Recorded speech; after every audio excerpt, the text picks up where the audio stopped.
Ya, Assalamualaikum warahmatullahi wabarakatuh. Perkenalkan, nama saya Muhammad Aldo Effendi, NIM 3621100049, kelas TS 21C.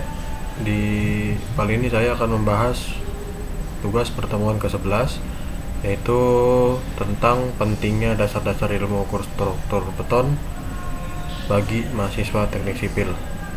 Oke, kita mulai saja dalam Bismillahirrahmanirrahim.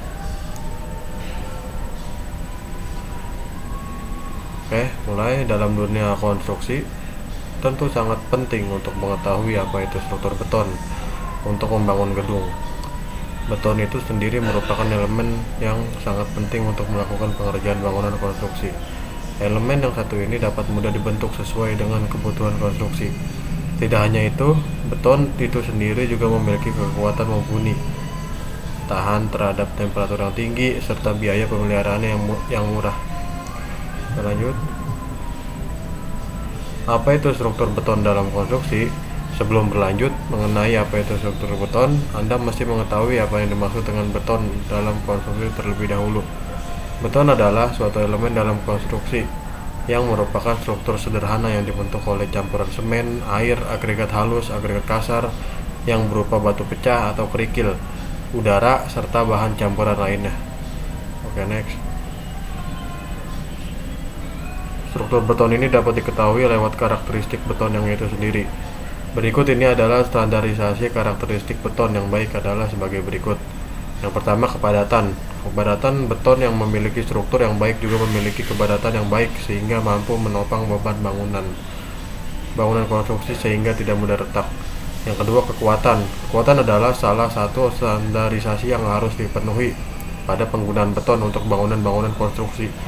Yang ketiga, faktor air semen. Selain kekuatan dan ketebalan, yang menentukan kualitas struktur beton adalah penggunaan faktor air semen yang digunakan. Yang keempat, tekstur. Tekstur yang dimiliki beton juga menentukan kualitasnya. Yang kelima, parameter. Parameter adalah salah satu hal yang perlu diperhatikan yang juga dapat mempengaruhi kualitas beton. Pada struktur beton terdapat beberapa komponen, diantaranya adalah slab atau plat, balok, kolom, dinding, serta fondasi atau untuk pembangunan gedung.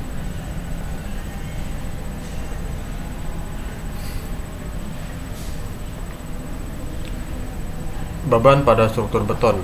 Selain mengetahui apa itu struktur beton, dalam konstruksi ada yang dinamakan beban yang bekerja pada struktur beton. Terdapat berbagai macam beban yang bekerja serta dapat mempengaruhi pada struktur beton itu sendiri. Beban tersebut diantaranya, yang pertama, beban berupa beban gravitasi atau berarah vertikal. Yang kedua, beban angin. Yang ketiga, beban karena susut. Yang keempat, beban karena perubahan temperatur atau menyebabkan adanya lentur dan deformasi pada elemen terstruktur. Hal yang perlu Anda ketahui selanjutnya mengenai beban pada struktur beton adalah jika bebannya bertambah, maka pada balok tersebut terjadi deformasi dan regangan tambahan. Akibatnya akan terjadi bertambahnya retak lentur di sepanjang bentang balok. Next. Keruntuhan dapat terjadi pada beton secara mendadak. Hal tersebut dikarenakan material yang satu ini merupakan material yang getas. Oleh sebab itu, nyaris semua peraturan perencanaan merekomendasikan perencanaan balok dengan tulangan yang untuk memberikan peringatan yang cukup. Misalnya seperti defleksi yang berlebihan sebelum terjadinya keruntuhan.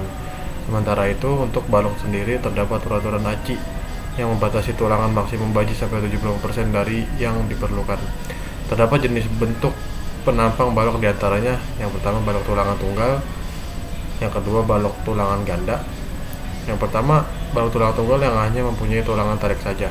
Yang kedua, balok tulangan ganda mempunyai tulangan tarik dan tulangan ganda. Cara perhitungan keputusan momen atau lentur balok dari berbagai kondisi dapat dihitung beberapa cara, yaitu tulangan tarik dan tekan leleh, tulangan tarik leleh, tulangan tekan tidak, tulangan tarik tidak leleh, tulangan tekan leleh, serta tulangan tarik dan tekan tidak leleh. Yang ketiga itu balok T. Balok T, jenis balok ini memiliki bentuk penampang balok yang tidak terbentuk segi empat. Balok ini yang paling sering digunakan karena slab pada umumnya dicor secara monolit dengan baloknya. Yang lanjutnya, Jenis dan fungsi struktur beton bertulang. Beton bertulang terdiri dari beberapa elemen struktur. Di antaranya adalah kolom, tulangan, balok, dan plat. Berikut ini penjelasan mengenai masing-masing struktur. Yang pertama, kolom beton. Kolom merupakan komponen suatu bangunan yang bertingkat yang berfungsi sebagai penyalur beban yang berasal dari beban di atas plat, berat plat itu sendiri, dan balok yang kemudian akan disalurkan ke pondasi. Yang kedua, tulangan beton. Tulangan beton dapat berupa baja polos dan bergulir. Yang ketiga, balok beton. Balok beton berfungsi untuk menyalurkan beban dari plat ke kolom yang pada akhirnya disalurkan ke pondasi. Pada umumnya, balok beton dicor secara monolit dengan plat dan secara struktural bertulang tunggal atau ganda. Yang terakhir, plat beton. Plat beton adalah sebuah struktur yang dibuat untuk keperluan seperti lantai bangunan, atap, dan sebagainya dengan bidang permukaan yang arahnya horizontal. Yang terakhir, berikut kelebihan dan kekurangan beton bertulang. Yang pertama, kelebihan dan kekurangannya. Untuk kelebihannya, bahan-bahannya mudah didapat, harganya lebih ekonomis, dan biaya pemeliharaan yang rendah. Terus yang ketiga, mudah dibentuk sesuai keinginan. Yang keempatnya, materialnya memiliki daya tahan tekanan yang tinggi, tahan api dan air, dan dapat dicetak menjadi berbagai bentuk.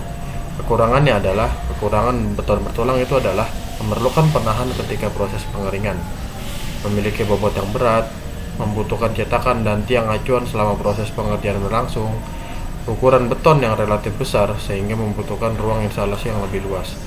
Yang kelima, sifat beton bervariasi tergantung dari bahan campuran dan cara mengaduknya. Apabila pengadukan tidak sempurna, maka kualitasnya akan berkurang. Yang terakhir, proses pembuatan adonan. Penuangan dan perawatan yang harus dilakukan secara teliti untuk meminimalisir terjadinya kesalahan. Berikut kelebihan dan kekurangan beton bertulang. Oke, mungkin itu aja dari saya. Terima kasih. Assalamualaikum warahmatullahi wabarakatuh.